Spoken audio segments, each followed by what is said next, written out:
Bismillahirrahmanirrahim. Assalamualaikum warahmatullahi wabarakatuh.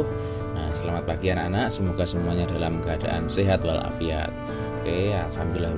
Hari ini kita bertemu di video pembelajaran bersama Pak Jadid. Nah, di kesempatan kali ini sebelum kita mulai masuk ke materi, Pak Jadid ingatkan untuk mengisi presensi harian kita melalui link yang Pak Jadid bagikan atau melalui QR code yang Pak Jadid bagikan di samping ini. Oke. Sebelum kita memulai pelajaran, marilah kita berdoa agar diberikan kelancaran dalam pembelajaran kita hari ini. Oke, berdoa mulai. Berdoa selesai. Nah, semoga hari ini kita mendapatkan kelancaran dan ilmu yang bermanfaat. Oke, langsung saja hari ini materi yang akan kita pelajari ada beberapa hal. Nah, akan Pak Jadid buka sambil Pak Jadid menyiapkan. Silahkan bisa disiapkan alat tulisnya. Nah, ini dia materi kita hari ini mengenai tema 4, subtema 3, globalisasi dan cinta tanah air. Nah, pembelajaran yang kita pelajari hari ini adalah pembelajaran 1 mengenai materi bahasa Indonesia, struktur eksplanasi, IPS mengenai peran Indonesia dalam ASEAN, dan IPA mengenai sumber energi alternatif.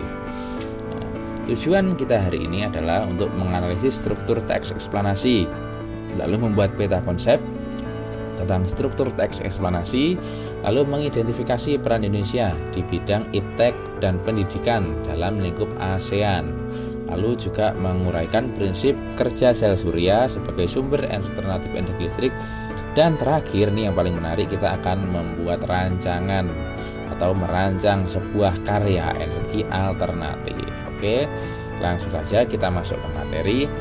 Yang pertama mengenai teks eksplanasi. Jadi kira-kira apa itu teks eksplanasi? Jadi teks eksplanasi itu adalah teks yang berisi penjelasan yang membahas suatu fenomena baik alam maupun sosial yang terjadi dalam kehidupan sehari-hari. Jadi teks itu isinya adalah penjelasan.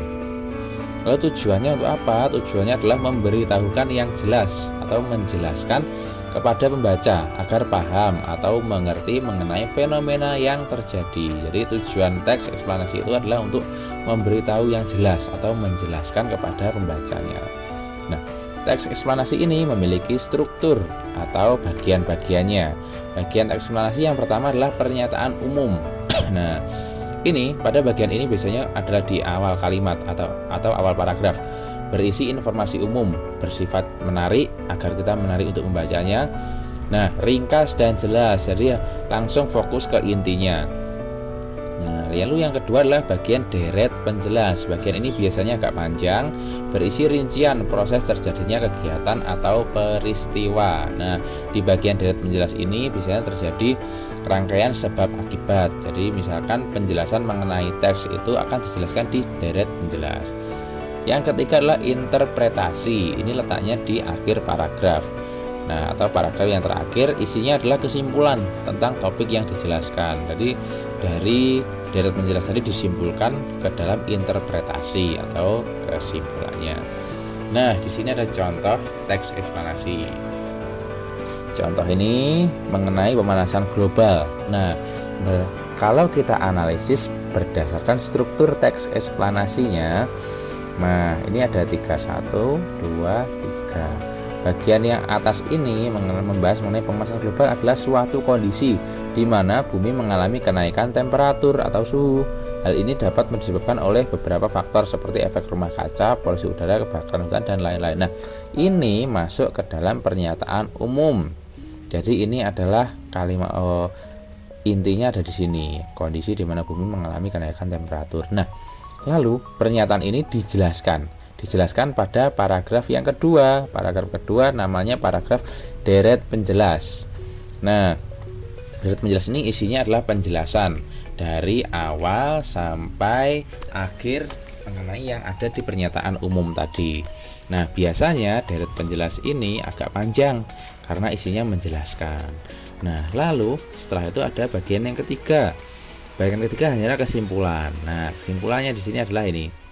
Hal inilah yang kemudian disebut sebagai pemanasan global. Nah, itu adalah bagian kesimpulan atau interpretasi. Jadi letaknya di akhir teks tersebut. Nah, itu adalah contoh teks eksplanasi. Nah, jadi nanti bila ada tugas untuk membuat sebuah peta konsep struktur teks eksplanasi, isinya ada 3 ini. Jadi teks itu dipecah menjadi 3 bagian, yaitu pernyataan umum, deret penjelas, dan interpretasi, seperti itu. Oke, kita akan lanjutkan ke materi yang kedua, adalah peran Indonesia dalam ASEAN atau Persatuan Bangsa-Bangsa di Asia Tenggara. Nah, dalam bidang iptek dan pendidikan, hari ini kita akan membahas mengenai satu bidang saja, yaitu iptek dan pendidikan, ilmu pengetahuan dan teknologi. Ada beberapa peran Indonesia di ASEAN, tentunya yang peran ini sangat menguntungkan bagi Indonesia dan negara lain. Yang pertama adalah mengadakan pertukaran pelajar. Nah, ini sudah sering dan banyak dialami oleh banyak pelajar-pelajar Indonesia yang berprestasi mendapatkan kesempatan untuk belajar di luar negeri. Sama seperti halnya Indonesia, luar negeri juga memiliki kesempatan untuk menukarkan pelajarnya ke Indonesia, seperti itu.